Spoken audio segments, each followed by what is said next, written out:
welcome to Season 3, Episode 15 of CarmelCast. Season 3, so we have 3 Carmelites gathered together to discuss Carmelite themes for this Lent 2020. Yeah. Today this will air will be Ash Wednesday, so we wish you all a blessed Ash Wednesday and a blessed Lent. CarmelCast is a production of the Institute of Carmelite Studies Publications, and we'd like to direct you to our website, icspublications.org. And this week we have a new book out from Father Mark O'Keefe, a Benedictine of St. Meinrad Abbey. In his new book, both of you have read it. I had you to work on the proofing of the pages. His book is called In Context, and the subtitle is St. Teresa of Avila, John of the Cross, and Their World. And it's all about Spain in the 16th century, and the world in which Teresa and John lived in and breathed in. The historical context, the social context, the things going on, Philip II, Charles V, Peter of Alcantara, all those fun people who lived and breathed alongside the Carmelite reformers. The Inquisition. That's Don't right. forget them. Yeah. So it's a really great book. It's really the only book that's like it available in English today that really covers in depth who exactly they were dealing with and who else was around at the time, right? Because they met and dealt with very interesting people who in their own right are known in history. So yeah, what did you guys think of that book? Yeah, I thought it was incredible the way that Father O'Keefe was able to really weave together so many sources that are only available in really other languages, Spanish particularly, and we don't have in English. And he was able to do a lot of research, get a lot of insights and weave them together in a very easy to read way, book that I think is available on a level that many people will be able to appreciate. Yeah, I was just impressed too, because even with our background, we've gotten a good amount on the history of the Reform and everything, but that he brought in these insights that were fresh to me and made it very helpful to understand how what Teresa's mentality would have been, where John was coming from with some of these things that really do make their teaching and their examples much easier and kind of able to implement maybe in our own lives. Yeah. So. Yeah, I think it'll be really a great help for a lot of people who want to dive deeper. Maybe they've read some of the works of St. Teresa or St. John of the Cross, and they want to learn more about them and who they really were. So before we get into it, we should probably introduce ourselves, right? For people who have never listened before or watched before. So my name is Brother Pier Giorgio of Christ the King. I'm a managing editor here at ICS Publications, and just really glad to be back helping with CarmelCast for this third season that we are entering into. Mm-hmm. Cool. Yeah, I'm Father Michael Joseph of St. Therese. And I've been in Carmel now a few years, from Maryland originally. And it's good to be a student in formation and really just being able to have this time to soak in our saints, our spirituality, but then also be able to share it with others. And CarmelCast seems like it's been a great way to do that. So it's a cool opportunity. Yeah. And I'm Brother John Mary of Jesus Crucified. And I'm also a student in formation here at our House of Studies. And I've been a Carmelite for about 4 years now. So, and this is, my third season involved with CarmelCast now. So it's been a great blessing, I think. Yeah, Brother John Mary is our voracious video and audio editor. He puts all this stuff together, so he deserves the credit for the first 2 seasons, and I'm very grateful. At least. I prefer to be on the other side of the camera. That's great. So this season, we're going to do something a little bit different. As you've probably already realized, we still are filming our podcast, but we're kind of changing up the format a little bit to be a little bit more informal, so that we can really engage in a conversation more with one another, and share that with other people, knowing that others are listening, and that's the main intention, right? Is to bring the saints of Carmel to the world, and so that people know them and can ask for their intercession. But this season we're going to focus on one saint in particular, I wonder who it is. Yeah. If you're watching, I've been waiting. If you're watching on YouTube, there's a very big clue. But it's not the Doctor of Prayer, Saint Teresa. It's not the mystical doctor, Saint John of the Cross. But it's the Doctor of merciful love, Saint Thérèse of the Child Jesus and the Holy Face, the Little Flower, Saint Thérèse of Lisieux. Yes. Yeah. Right here, right with us. Yeah, she's I'm sure played an important life, and really every single Carmelite, she has her hand in everyone's vocation in one way or another. Mm-hmm. So yeah, it's good to share those graces with the world. Yeah. Yeah, and we're going to be focusing on different aspects of her life throughout the next 7 episodes. So if you like Thérèse, I think you'll really like this season. If you don't like Thérèse, we're hoping we can change your mind. So for this first episode of the season, I thought it'd be good to talk about her childhood, right? We've got a lot of years to cover. We want to get through at least the first decade of her life. But I think we have to begin any conversation about Saint Thérèse with her parents, who are also saints, Saint Zélie and Louis Martin, canonized back in 2015, I believe, during the Synod of the Family. So really incredible, powerful witnesses of family life in the church and what that looks like. And a lot of people, they know that Saint Zélie and Saint Louis were Thérèse's parents, but they don't know much about them and about the real struggles that they encountered. Saint Zélie, she lost 4 children as a mother, and the impact that would have had on the other siblings, right, of Thérèse. Yeah. And Thérèse herself, being the youngest and the last child of Zélie, had all of that baggage following Zélie in her own childhood, right? Mm-hmm.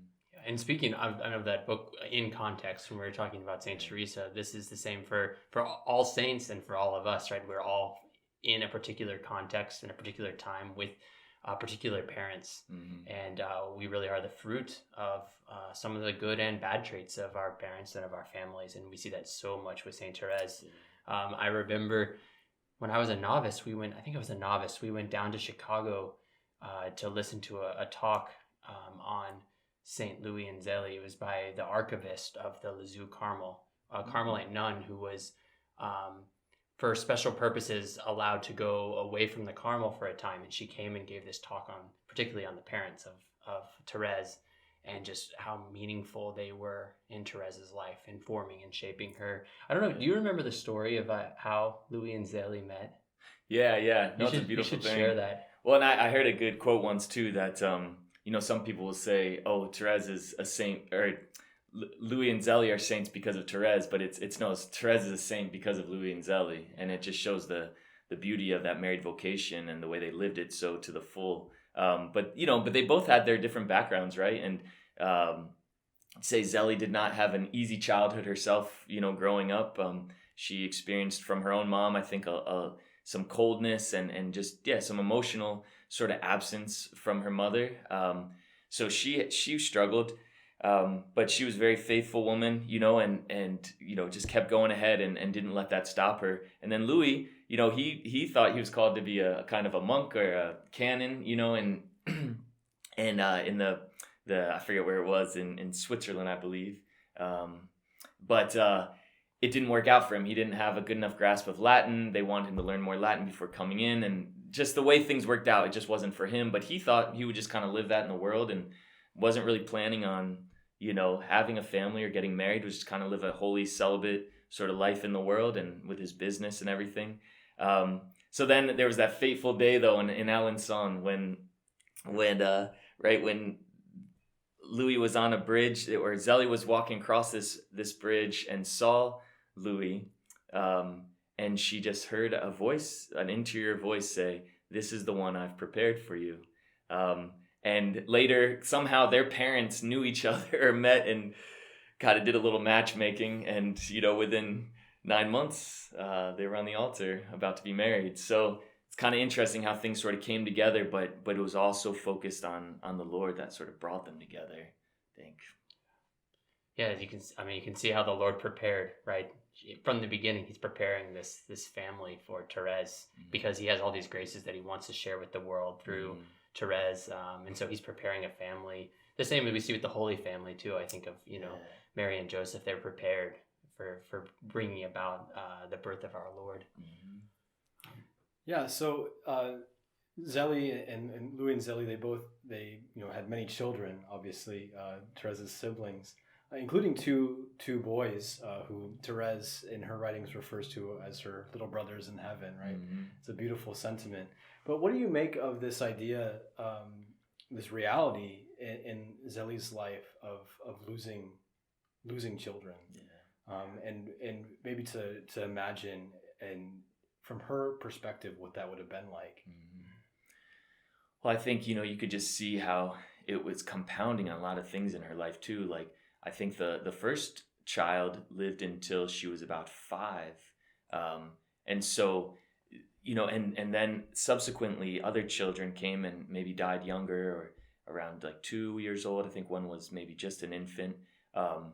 But the grief that she went through, and it was just compounded, and then by the time Thérèse came around, I mean, she had other children that she was raising, but when Thérèse came around, she showed all the signs that she would probably end up dying as well. And so she had this anxiety, this great worry about what would happen with Thérèse, and she couldn't nurse the child, so it was very hard to find others to nurse them. So it just created, I think, a real anxiety that she had to struggle with about what would happen, the trauma of losing all these other children, and then what would that mean for the future? Yeah, we can see how that trauma really came to affect Therese's life as well. Because from the beginning, like you said, she was very sickly, and so she had to go off to live with to someone to nurse her. She had to go off and be away from her mother very early on in her life, which would have a great effect on her development, just being away from her mother. And then also I think of her mother's grief and just worry and anxiety throughout Therese's childhood would also, even though, I mean, Zélie was a saint and she's a great patroness for those who have lost children, I think, especially. But you can see how just on a natural level, it takes so much out of a mother to go through that kind of suffering. And I think from the perspective of the child too, children are so receptive to environment and things going on. So an infant, a nursing infant, would have been very much aware of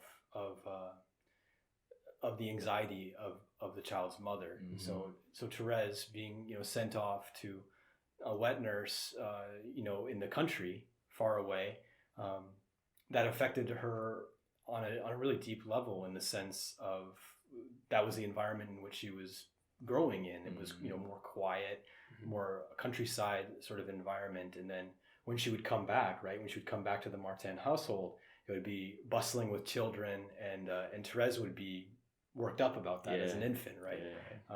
So there was a trauma almost of returning to home, and every time she would see her mother, it would be this trauma of being sort of taken from the wet nurse, and then eventually Thérèse would have to go back, and this back and forth would have been very challenging, I think, for Thérèse very early on. Yeah, Father Mark Foley says in his book, Context of Holiness, which is a great book on Saint Thérèse and her life. And he comes at it from kind of a psychological point of view, but he explains so well about how these insights, just about human beings, about how they can really help us to understand and help us to understand the saints, but also to understand ourselves. But in his book, he does a great job of showing how this kind of trauma from an early age of Thérèse being taken from her mother's anxiety, and then the trauma that Thérèse faced going away from the wet nurse back to her mother could affect Thérèse's development as a child, and how we see some traits in her from a very young age. If we read some of the letters that her mother wrote about her, you see certain things that are likely were influenced by that kind of trauma that she experienced. One is she's was extremely like clingy to her mother. All children are to some degree, but she was more so, where she just would not let go of her mother. Yeah.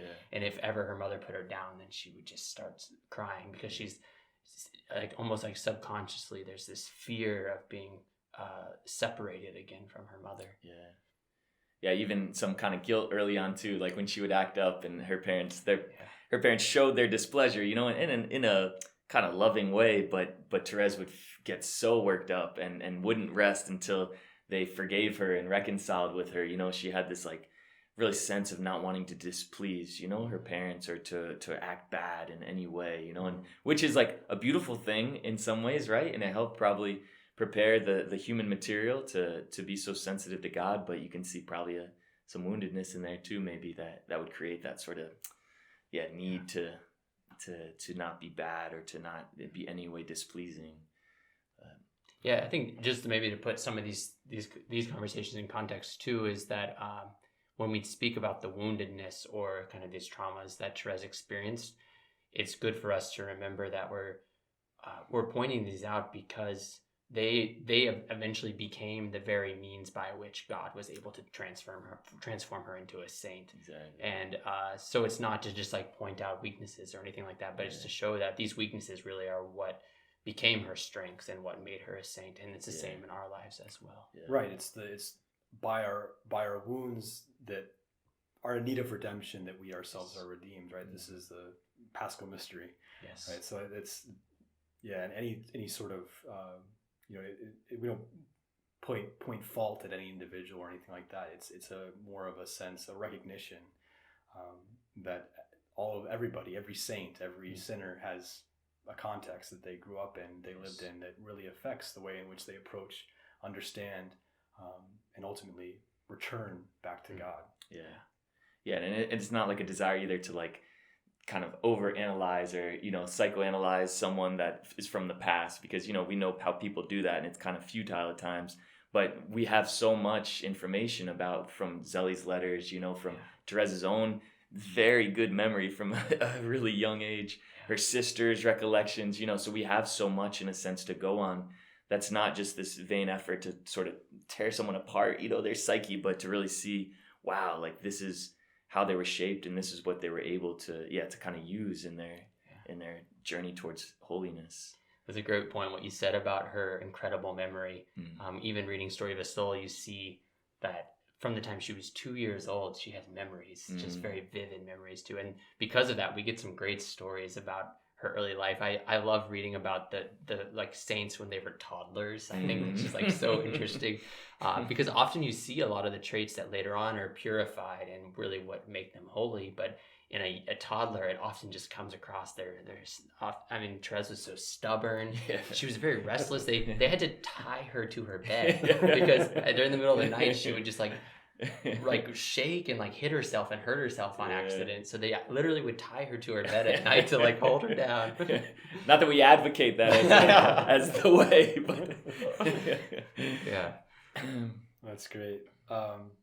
Just really interesting aspects of childhood and how the events of our childhood really impact who we become, our character in life. So I want to move a little bit towards Zéli's death from breast cancer, because this is something that is very vivid in Thérèse's imagination and memory that she writes in this particular aspect or section of Story of a Soul. So one thing that Father Mark Foley mentions in his book, Context of Holiness, that I thought was really interesting was that for Thérèse, her mother's death was both a relief and a great trauma, right? Because of this anxiety that Zéli felt, this cross that she carried towards the end of her life of losing her children, in one sense was a good thing for Thérèse to move beyond that.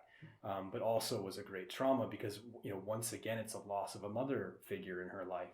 And, especially with her own blood mother, right? This is something that would have been very, very difficult for her. So I guess my question is, what do you make of this situation for Thérèse and what it meant for her?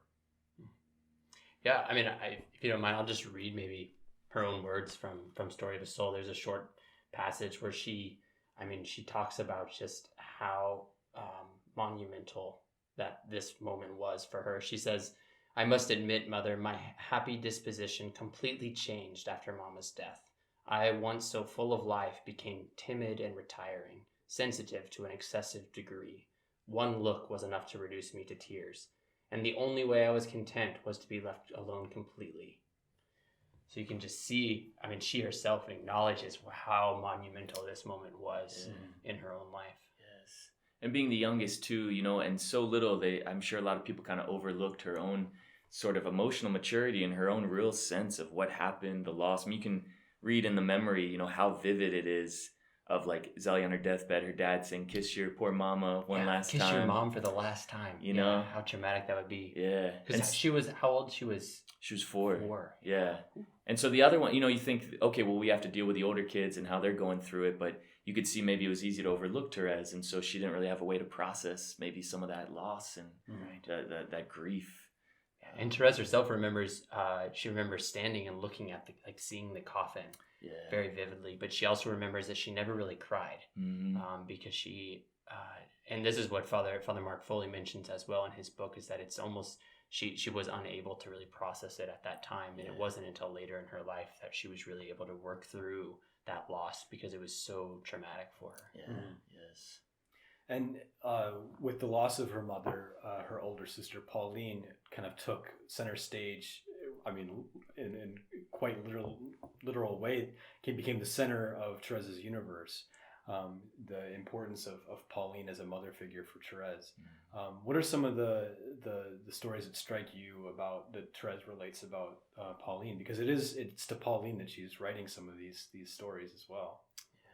Yeah, she completely idolized Pauline, and I don't necessarily mean that in a bad way, but Pauline really became her entire world, her universe, basically. Granted, she had great relationships with her other sisters as well, but Pauline really became her mother at that moment. Yeah. Well, there's that scene, right? Because the maid, Louise, I believe, said to them right after the funeral. It's one of these things where you're reading, you're like, why would you say that? But she was like, "You poor children, you no longer have a mother." Yeah, and so Celine, runs to Marie, the oldest, and says, "Well, you will be my mother." And Thérèse says, "And I was accustomed to doing everything Celine did. So I ran to Pauline and said, 'And you will be my mother.'" And it was this real choice. And then sometimes we forget poor Leonie, she was kind of in the background, not to get into Leonie, but she was kind of in the background in that. But that real choice of Pauline. And then with Louis too, Louis knew that this little girl needed a mom, to help her. So he took them eventually to be close to their aunt and uncle, but he really entrusted so much of her education and her upbringing to Pauline. He really kind of almost surrendered some of his own authority in a sense to her, know? Yeah, Thérèse remembers that sometimes Louis would say, "Oh, do you want to go out for a walk?" And Thérèse would go to Pauline to ask permission. So her father asked her, but she would have to check with her sister to make sure, because if she didn't have Pauline's permission, she wouldn't go for a walk with her dad. Yeah. And it really shows in this stage of Thérèse's life how much of a peace sort of took over the Martin home, because of the stability that Pauline was for Thérèse. And there was another, I think, important detail around this time was the move, right, of the family from Alençon to Lisieux, that from the city or the town to the countryside.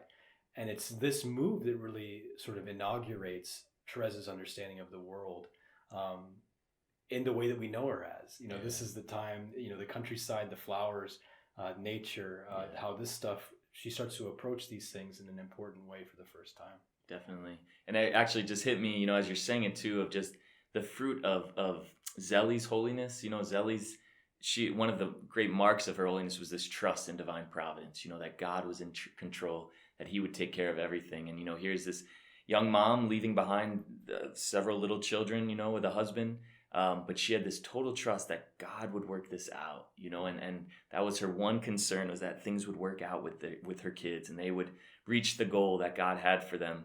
And so I think it just shows that, how God's hand is working through all this, right? That she wouldn't have become the girl Thérèse wouldn't have become who she was if we didn't have Lisieux, and that wouldn't have happened if Zélie hadn't passed. So you can just see kind of God working all things to the good for those who trust in him and love him, to bring her to Lisieux and let that be such a huge part of her life now. Mm-hmm.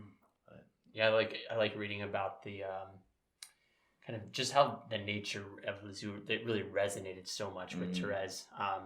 And you can see from this very early age how she was so spiritually mature, like really just in a way that we never see. She talks about how she would go fishing with her father, and she would just sit there, and she said she didn't even really know what prayer was, but she would just go off by herself and just spend long periods of time in what later on she was able to see as prayer. But it was just the beauty of nature, being alone and outdoors. I mean, this is a girl of 6 years old, and she's having this like really deep prayer. And drawn to that because of nature, the flowers, and being God's creative beauty. And on the other side of this period is kind of the lack of socialization for Thérèse, because she was so dependent on the next oldest sister, Céline, Thérèse's older sister by about 2 years. This is a formative moment in their relationship as well. Thérèse says that she didn't do anything that Céline didn't do, and they really were companions throughout this stage. But it led to a challenge for Thérèse that would come up more substantially later in her life as a child, and that's sort of her inability to relate to other children. So do you guys have any thoughts about that aspect? Yeah. Well, I think, like with Brother John Mary reading that passage, so already on a natural level, Thérèse was more introverted. And then the death of Zélie kind of brought her so much more into her shell, so she could really only feel at peace, with her family and with just like immediate relations. So, I think already she would have had a struggle because of that. And then with that, not having a lot of people coming by, Louis wasn't necessarily the social butterfly anymore. He was much older. He didn't feel the need to kind of have all these connections and like he did when he was younger. So I think the kind of combination of kind of her internal state and then the external environment sort of led to kind of maybe a poverty of being able to relate or connect with others. And even the house in Lisieux lent itself to that. I remember reading the letters when they were looking for that house of where they were going to move. And one of the pluses of the house in Lisieux was that it was far away from the main road. It had a long driveway. Yeah. And so you couldn't even see the house from the road. Mm-hmm. So it was this idea of already being very secluded.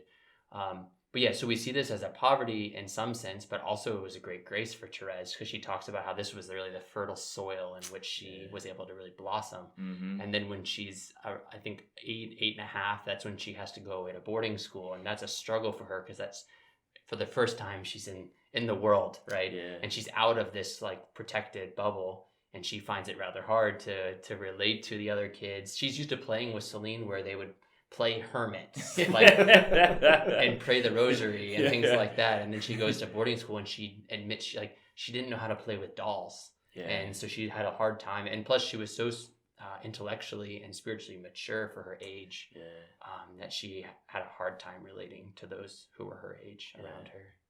Yeah, and even in that school, because she was a day boarder, right? She could walk to school, so she'd go for a time. So these girls already had these relationships, and she was so much more advanced. So she was in a higher class, so she was with a lot more older girls. And so that too was a struggle, because she was seen as this little one. She was very smart. She liked to please. And so some of the girls were jealous of that. And she even said one really made it her her duty, to make me feel the displeasure that it caused this girl for excelling, I guess, in her studies. So so there was already that kind of aspect too that would make it more difficult. Yeah. So in the timeline of Thérèse's childhood, we're approaching kind of one of the pinnacle moments in her life, and that's her childhood illness. That was, I don't know for sure, but Father Mark Foley in his book, he makes a real, I think, substantial case that Thérèse's illness was sort of a psychosomatic reaction to something very traumatic in her life, which was Pauline entering Carmel, becoming a Carmelite nun. Because the center of her world in Lisieux, in this home, was Pauline, and for her to leave, and there's lots of circumstances that kind of really were like a dagger to the heart for Thérèse, with her older sister Pauline entering the Carmel. So, what are some of the things that strike you guys about that stage? Well, Father Mark does, I think, in his book, he's very convincing about this point, is that what Thérèse was facing at that time. So Pauline had, the center of Thérèse's universe, this other mother figure. Pauline had just left for Carmel. Her father is away with her other sisters. They're on vacation somewhere. And so Thérèse is staying with her aunt and uncle at this time. And she's out walking with her uncle. And her uncle is telling her some story about her mother who had passed away. And so all of this is happening at once in Thérèse, where she's having these traumatic memories of her mother, her father and sisters are away, and Pauline just left. And then it just all comes out, and she just breaks down, basically, becomes very ill. And then on top of all of that, she's worried the whole time she's sick that she maybe is somehow like faking her illness or like bringing this upon herself, which is just another like anxiety that adds to these others. And it's kind of fueling this fire of her just getting more and more sick. Yes. And even, just going back a little bit with Pauline's vocation, that, because Pauline and Thérèse were so close, and as the youngest, I can say, the youngest are often more mature because, and much cooler, because they have all these older siblings that, kind of bring them to her, to bring you to their level, so you get to know a lot, for good or for ill. And you're wiser often than people your age because of that. And so Thérèse and Pauline have this close relationship, and they talked about going into religious life together, and Pauline would talk about it, kind of probably easing it into Thérèse's life. Thérèse herself, experienced the call, in her own little heart. And so she, and Pauline, she made, or I forget how it went, but I think Pauline said she would wait for her, and so Thérèse had this sense that, we're going to both enter the Carmel or to enter religious life, and it's going to be all good, and so then when Pauline leaves, because Pauline sees it more as like a childish kind of fantasy, whereas Thérèse this was real for her. So when Pauline leaves, it's like, oh my goodness, like that, this was our, we were supposed to be together doing this. And now Pauline leaves. So she's left alone, in her own desires too, for religious life. Right. So it's the compound of both losing a mother figure as well as the betrayal that she felt. Yes. And I don't think that Pauline had any intention of making Thérèse feel that way. No. And I think one argument that I've read, I can't remember where I've read it, it was probably in either Father Mark's study edition of Story of a Soul or The Context of Holiness, but he says that, well, maybe in Pauline's mind, she was thinking that, I'll leave when you're ready for me to leave, sort of thing, not necessarily waiting for her to be old enough to enter Carmel, but for her to be old enough to not need her as much as she did. So in Pauline's mind, Thérèse is doing great. And then, so it's time for her to just start discerning what, her vocation. She's, Thérèse is growing up. Pauline doesn't have to worry about her as much. And she can start discerning her vocation and really moving in that direction. Yeah, and she's already in her 20s, I believe, at this point too, so she's well along that path, and especially for back then.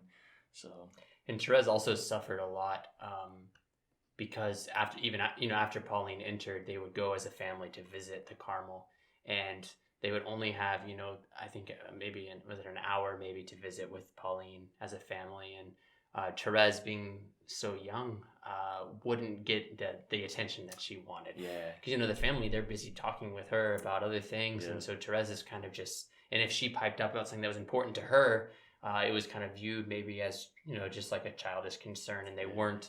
So she suffered very much from that without ever saying anything. It wasn't until later in her life that her sisters realized what a trauma that was for Thérèse, because not only had she lost her mother, she was behind the grills of the Carmelite convent now, but also Pauline was no longer giving her that attention anymore. And she even says, I think, after they left maybe one of their first kind of group meetings with Pauline, Pauline is lost to me forever. Thérèse writes that. As in the Story of a Soul, as a memory of something that she thought. And that's a very powerful sort of statement to make for someone so young. Definitely. So Thérèse she's sick, like obviously because of this, but it seems like it's serious too, right? The doctor didn't know how to diagnose her, and was convinced that that it was something that was very, very a very serious illness and condition, but they didn't really know exactly what was going on. But Thérèse, looking back, I think she realizes that maybe we shouldn't have these words for it, but that it had a psychosomatic sort of effect. This idea of our interior really, affecting in a substantial way our exterior and our health. Yes. And we know people like this who worry themselves sick. I mean, we even have that phrase for it, right? Yeah. Well, we all do it to some degree, even if we're not aware of it. Our anxieties, our fears, they have physical ramifications in our lives. But like you said, it was like, you think a doctor who knows young women. I mean, how old was Thérèse at this point? Maybe, I think she was 9 at this point. So like the doctor would be able to see too if this was just like a childish kind of thing, but he saw like, wow, no, like whatever caused this was strong enough that he thought this could lead to death, and she even mentions too the demon having a part in it, and that's something we don't want to overlook, that there is some sense too that, especially considering what Thérèse's future was going to be, and that of course we know that the evil one doesn't know the future, but he can sense sometimes things, and you can see what might lead to what. So there might have been a real sense too of a kind of demonic attack, being part of that, and it's hard, of course, to discern that looking back, but there was a lot coming together, because Thérèse remembers that when she speaks of the demon, she's saying that the evil one wanted to get back because Pauline had entered Carmel. That's right. And that was such a great victory for God, that to have her sister enter Carmel. So she wanted to make her kind of pay for that. And so this was kind of a way that the demon was trying to bring this about. But then we can see how God, of course, brings about a greater good from this. Yes. Yeah. So one of the first great miracles in Thérèse's life, the miracle that Our Lady enacts in her life to bring her out of this. This is one of those sort of mysterious moments, I think, in any sort of thing that's very supernatural in a very discernible way is difficult to understand. But what sense do you have of the miracle through the hands of Our Lady, the statue, the image of Our Lady that's at the foot of Thérèse's bed? Can you describe that a little bit for me? Yeah.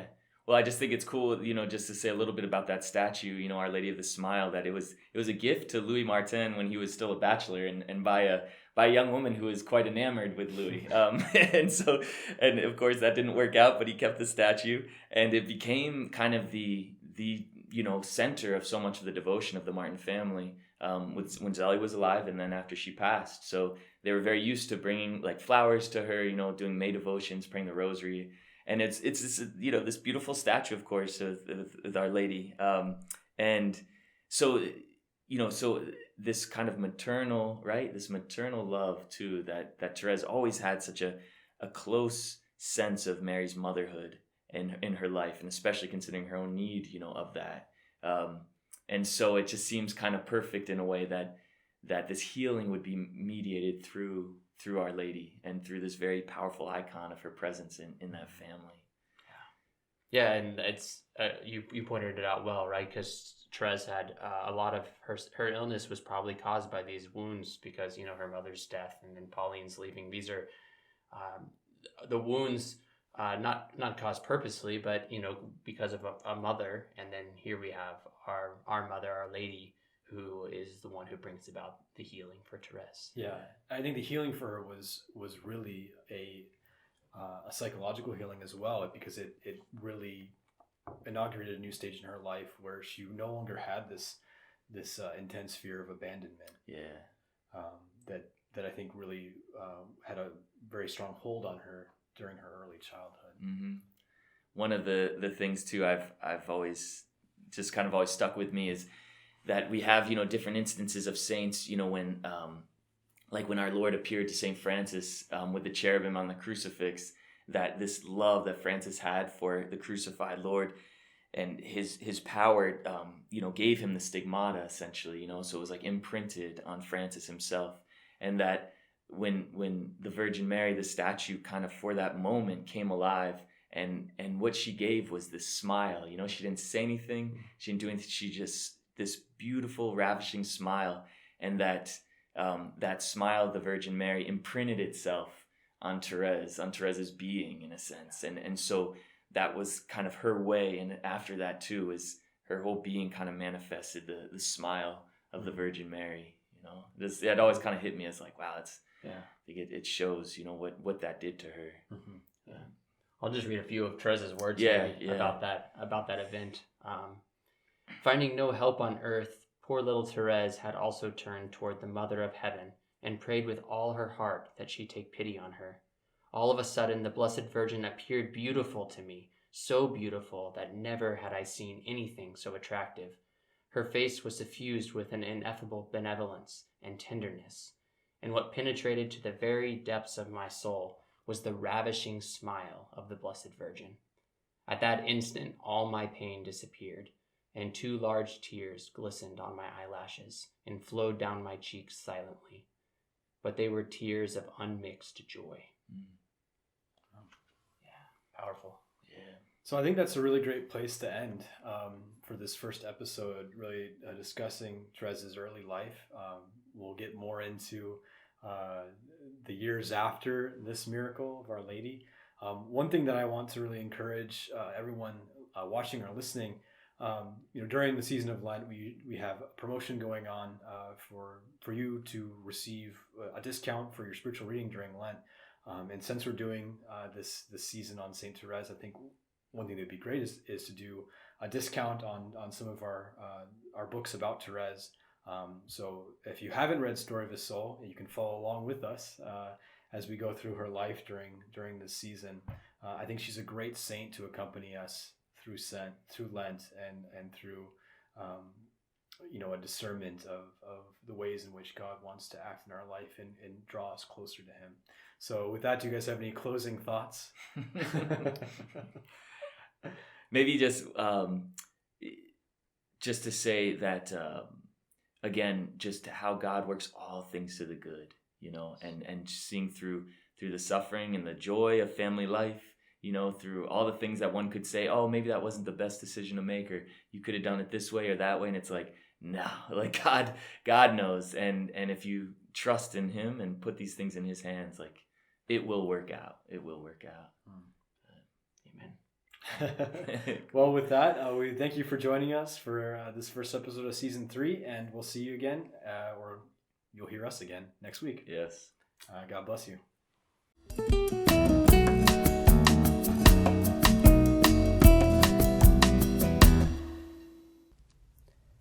Hey everyone, Brother Pier Giorgio here.